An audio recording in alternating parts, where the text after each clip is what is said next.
ভালোবাসা বড়ই অদ্ভুত। না কেউ নিজের ইচ্ছে মতো কাউকে ভালোবাসতে পারে, আর না কেউ নিজের ইচ্ছে মতো কারোর ভালোবাসা পেতে পারে। কখনো কখনো এই ভালোবাসাই হয়ে ওঠে মানুষের জীবনের সবথেকে বড় অসহায়তা। আর এই কথাগুলিকে প্রমাণ করতে আজকের আমরা শোনাব রবি ঠাকুরের একটি চিরপরিচিত গল্প, পোস্টমাস্টার। আমাদের সবার প্রাণের ঠাকুর কবিগুরু রবীন্দ্রনাথ ঠাকুরের এই শুভ জন্মতিথিতে তার প্রতি শ্রদ্ধা জ্ঞাপনে আমাদের আজকের নিবেদন পোস্টমাস্টার। গল্পের সুবিধার্থে ভাষা সামান্য পরিবর্তন করা হয়েছে। উপস্থাপনায় পোস্টমাস্টারের চরিত্রে অর্ণব, রতনের ভূমিকায় দোলন ও গল্প পাঠ এবং সমগ্র পরিচালনায় আপনাদের সঙ্গে রয়েছে আমি সন্তু। তবে পরিবেশনটি ভালো লাগলে আমাদের ছোট্ট পরিবারে যুক্ত হবেন এবং শেয়ারের মাধ্যমে আমাদের এই ছোট্ট পরিবারটিকে বৃহৎ করতে সাহায্য করবেন। শুরু হচ্ছে সাহিত্য সম্ভারের আজকের নিবেদন পোস্টমাস্টার।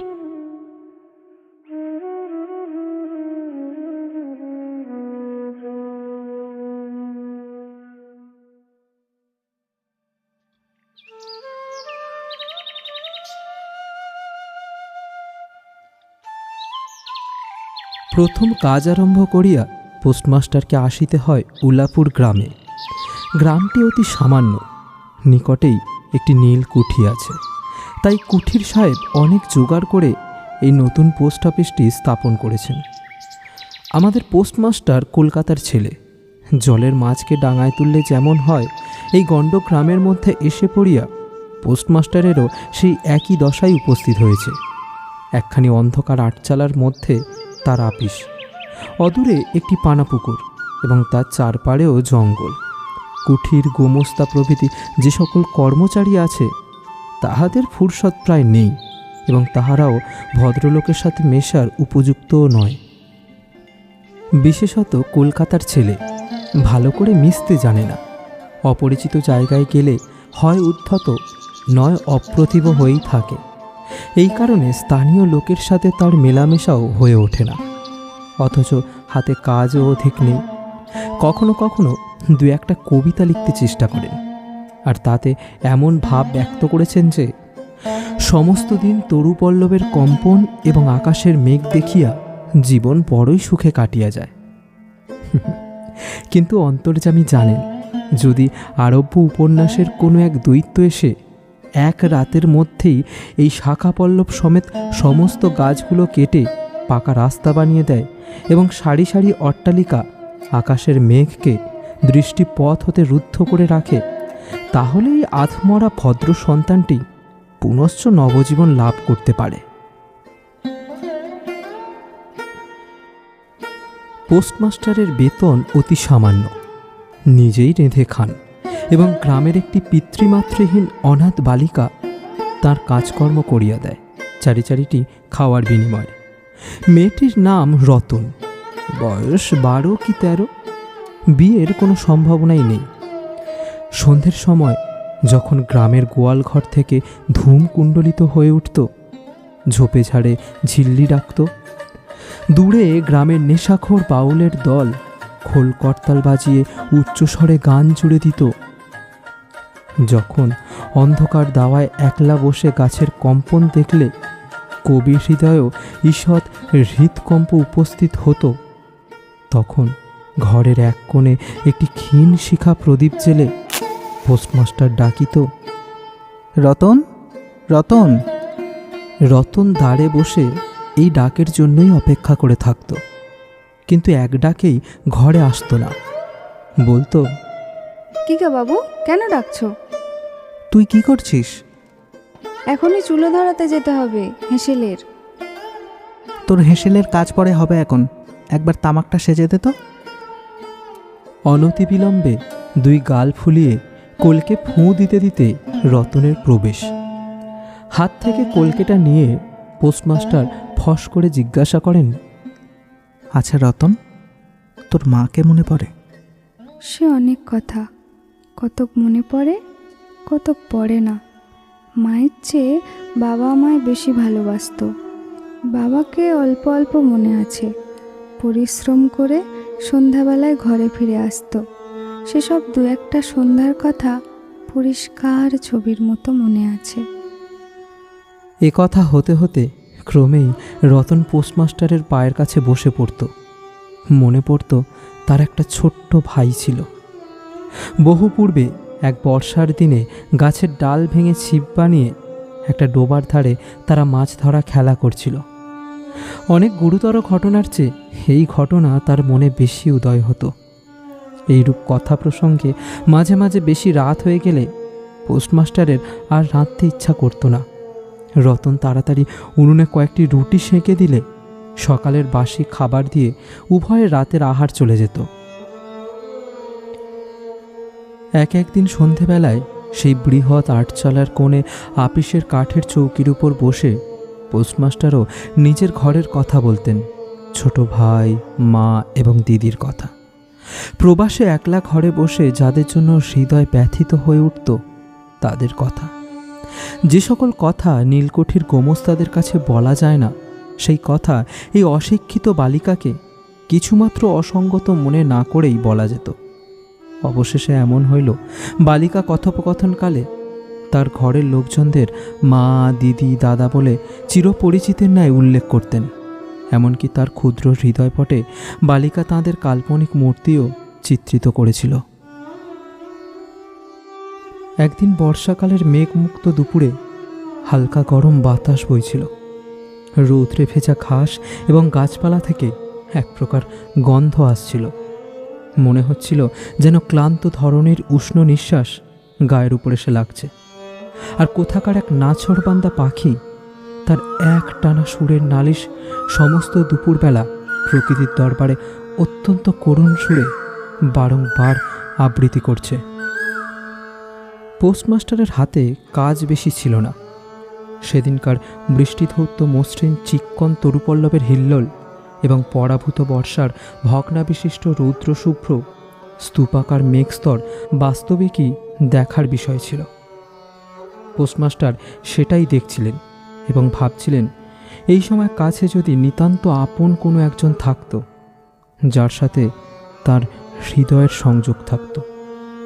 ক্রমে মনে হতে লাগলো সেই পাখি বারবার যেন এই কথাই বলছে, এবং এই জনহীন তরুচ্ছায়া নিমগ্ন দুপুরের পল্লব মর্মরের অর্থ কতকটা যেন এই রূপ। কেউ বিশ্বাস করে না, জানতেও পায় না, কিন্তু ছোট্ট পল্লীর সামান্য বেতনের পোস্টমাস্টারের মনে গভীর নিস্তব্ধ দুপুরের দীর্ঘ ছুটির দিনে এমন একটা ভাবের উদয় হইতে থাকে। পোস্টমাস্টার একটা দীর্ঘ নিঃশ্বাস ফেলে ডাকলেন, রতন। রতন তখন পেয়ারা তলায় পা ছড়িয়ে দিয়ে কাঁচা পেয়ারা খাচ্ছিল। প্রভুর কণ্ঠস্বর শুনে অবিলম্বে হাঁপাতে হাঁপাতে ছুটে এসে বলল, দাদাবাবু ডাকছ? পোস্টমাস্টার বললেন, হ্যাঁ রে, শোন, তোকে আমি একটু একটু করে পড়তে শেখাবো। এই বলে তাকে নিয়ে সমস্ত দুপুর ভরি স্বরে অ, স্বরে আ করতে করতে অল্পদিনেই যুক্তাক্ষরে উত্তীর্ণ হলেন।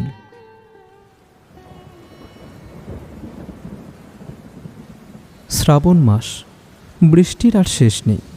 খাল, বিল, নালা সমস্ত কিছুই জলে ভরে উঠল। মাঝে মধ্যেই শোনা যায় মেঘের গর্জন এবং বৃষ্টির শব্দ। গ্রামের রাস্তায় চলাচল প্রায় এক প্রকার বন্ধ। নৌকো করেই হাটে বাজারে যেতে হয়। একদিন সকাল থেকেই খুব বৃষ্টি হচ্ছিল। পোস্টমাস্টারের ছাত্রীটি দরজার ধারে অনেকক্ষণ ধরে অপেক্ষা করে বসেছিল, কিন্তু অন্য দিনের মতো ডাক শুনতে না পেয়ে পুঁথিপত্র নিয়ে ধীরে ধীরে প্রবেশ করল। দেখল পোস্টমাস্টার তার খাটের ওপর শুয়ে আছেন। বিশ্রাম করছে মনে করে নিঃশব্দে ঘর থেকে বাইরে বেরোবার উপক্রম করার সাথে সাথে শুনতে পেল, রতন। রতন তাড়াতাড়ি ফিরে গিয়ে বলল, দাদাবাবু ঘুমাচ্ছিলে? পোস্টমাস্টার কাতর স্বরে বললেন, শরীরটা ভালো বোধ হচ্ছে না রে, দেখ তো আমার কপালে হাত দিয়ে, বোধ হয় জ্বর এসেছে। কই দাদাবাবু, দেখি। এই নিতান্ত নিঃসঙ্গ প্রবাসে ঘন বর্ষায় রোগকাতর শরীরে একটুখানি সেবা পাইতে ইচ্ছা করে। তপ্ত ললাটে শাঁখা পড়া কোমল হাতে স্পর্শ ভীষণ মনে পড়ে। এই ঘোর প্রবাসে রোগ যন্ত্রণায় স্নেহময়ী নারী রূপে জননী ও দিদি পাশে বসে আছেন, এ কথা মনে করতে খুব ইচ্ছে করে।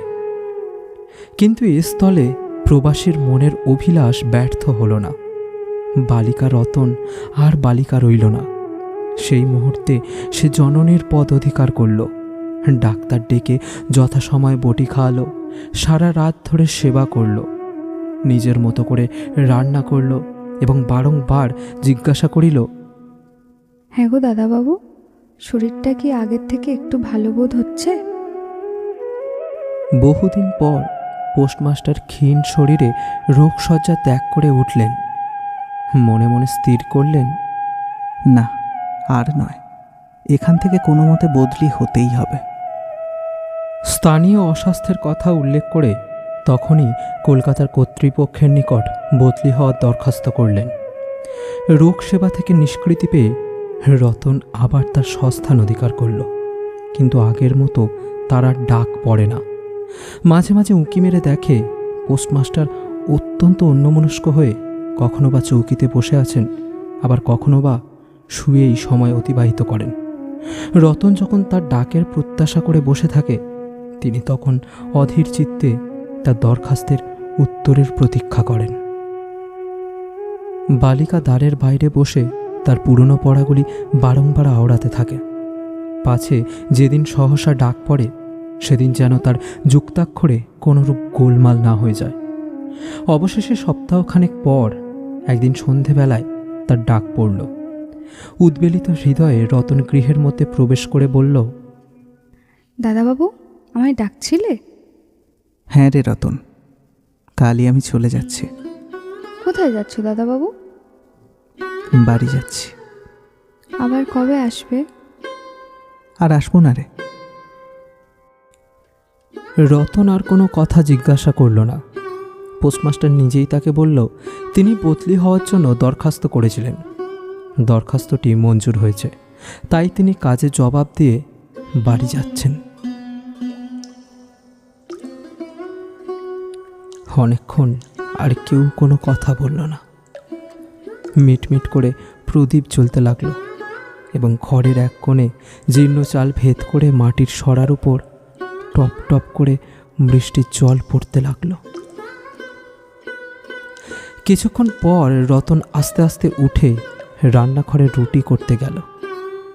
অন্যদিনের মতো তেমন আর চটপট হলো না। মনে হয় মাথার মধ্যে অনেক ভাবনার উদয় হয়েছে। পোস্টমাস্টারের আহার সমাপ্ত হলে রতন তাকে হঠাৎ জিজ্ঞাসা করল, দাদাবাবু, আমাকে তোমাদের বাড়ি নিয়ে যাবে? সে কি করে হবে? ব্যাপারটা যে কি কি কারণে অসম্ভব সেটা তাকে বললেন না। সমস্ত রাত্রি স্বপ্নে এবং জাগরণে বালিকার কানে পোস্টমাস্টারের সেই হাস্যধ্বনির কণ্ঠস্বর বাজতে লাগলো। সে কি করে হবে? ভোরে উঠে পোস্টমাস্টার দেখলেন তার স্নানের জল ঠিক আছে। কলকাতার অভ্যাস অনুসারে তিনি তোলা জলে স্নান করতেন। কখন তিনি যাত্রা করবেন বালিকা কি কারণে তাকে জিজ্ঞাসা করতে পারেননি। পাছে সকালবেলায় যাত্রা করেন, এই জন্য রতন সেই রাত্রেই স্নানের জন্য নদী থেকে জল তুলে এনেছিল। স্নান শেষ হলে রতনের ডাক পড়ল। রতন নিঃশব্দে গৃহে প্রবেশ করল এবং আদেশ প্রতীক্ষায় একবার নীরবে প্রভুর মুখের দিকে চাহিল। পোস্টমাস্টার বললেন, রতন, আমার জায়গায় যে লোকটি আসবেন তাকে বলে দিয়ে যাব। তিনি তোকে আমারই মতন যত্ন করবে। আমি যাচ্ছি বলে তোকে কিছু ভাবতে হবে না।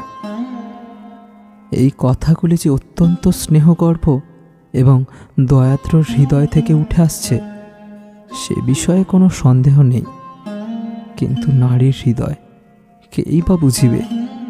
রতন অনেকদিন পোস্টমাস্টারের অনেক তিরস্কার নীরবে সহ্য করেছে, কিন্তু এই নরম কথা আর সইতে পারল না। একেবারে উচ্ছ্বাসিত হৃদয়ে কেঁদে উঠে কহিল, না না দাদাবাবু, তোমার কাউকে কিচ্ছু বলতে হবে না। আমি এখানে থাকতে চাই না। পোস্টমাস্টার রতনের এরূপ ব্যবহার এর আগে কখনো দেখেননি, তাই তিনি অবাক হয়ে রইলেন। নতুন পোস্টমাস্টার আসিল। তাকে সমস্ত চার্জ বুঝিয়ে দিয়ে পুরাতন পোস্টমাস্টার গমনমুখ হইলেন। যাবার সময় রতনকে ডেকে বললেন, রতন, তোকে আমি কখনো কিছু দিতে পারিনি, আর যাবার সময় তোকে কিছু দিয়ে গেলুম, এতে তোর দিন কয়েক চলে যাবে। কিছু পথ খরচা বাদে তার বেতনের যত টাকা পেয়েছিলেন সমস্তটাই পকেট থেকে বের করলেন। রতন তখন ধুলোয় পড়ে তার পা জড়িয়ে ধরে কহিল, দাদাবাবু, তোমার দুটি পায়ে পড়ি দাদাবাবু, তোমার দুটি পায়ে পড়ি, আমাকে কিচ্ছু দিতে হবে না, তোমার দুটি পায়ে পড়ি দাদাবাবু, আমার জন্য কাউকে কিচ্ছু ভাবতে হবে না, তুমি যাও। এই বলে রতন এক দৌড়ে সেখান থেকে পালিয়ে গেল। ভূতপূর্ব পোস্টমাস্টার নিঃশ্বাস ফেলে হাতে কার্পেটের ব্যাগ ঝুলিয়ে, কাঁধে ছাতা নিয়ে, মুটের মাথায় নীল ও শ্বেত রেখায় চিত্রিত টিনের বাক্স তুলে ধীরে ধীরে নৌকার দিকে চললেন। যখন নৌকায় উঠলেন এবং নৌকা ছেড়ে দিল, বর্ষা বিস্ফারিত নদী ধরনের উচ্ছ্বলিত অশ্রুরাশির মতো চারিদিকে ছলছল করতে লাগলো।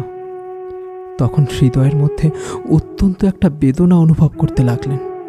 একটি অতি সামান্য গ্রাম্য বালিকার করুণ মুখচ্ছবি যেন এক বিশ্বব্যাপী বৃহৎ অব্যক্ত মর্ম ব্যথা প্রকাশ করতে লাগলো। একবার নিতান্ত ইচ্ছা হলো ফিরিয়া যায়, জগতের ক্রূরবিচ্যুত সেই অনাথিনীকে সঙ্গী করে নিয়ে আসি।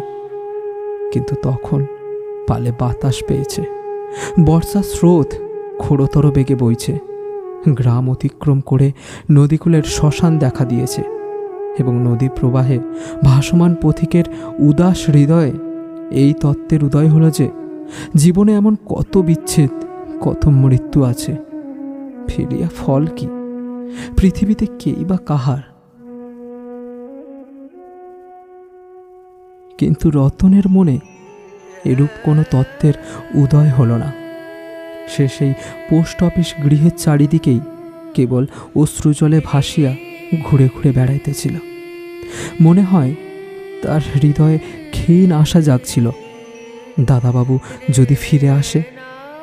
সেই বন্ধনে পড়িয়াই কিছুতেই দূরে যাইতে পারিতেছিল না। হায় রে বুদ্ধিহীন মানব হৃদয়, ভ্রান্তি কিছুতেই ঘোচে না। যুক্তিশাস্ত্রের বিধান বহু বিলম্বে মাথায় প্রবেশ করে, প্রবল প্রমাণকেও অবিশ্বাস করে মিথ্যে আশাকে দুই বাহু পাশে বেঁধে বুকের ভিতর প্রাণপণে জড়িয়ে ধরা যায়। অবশেষে একদিন সমস্ত নাড়ি কাটিয়া হৃদয়ের রক্ত শুষিয়া সে পলায়ন করে। তখন চেতনা হয় এই দ্বিতীয় ভ্রান্তি পাশে পড়িবার জন্য চিত্ত ব্যাকুল হয়ে ওঠে। হৃদয়ে মম তুমি রবে নীরবে, নিবিড় নিভৃত পূর্ণিমা নিশীথিনী সম, তুমি রবে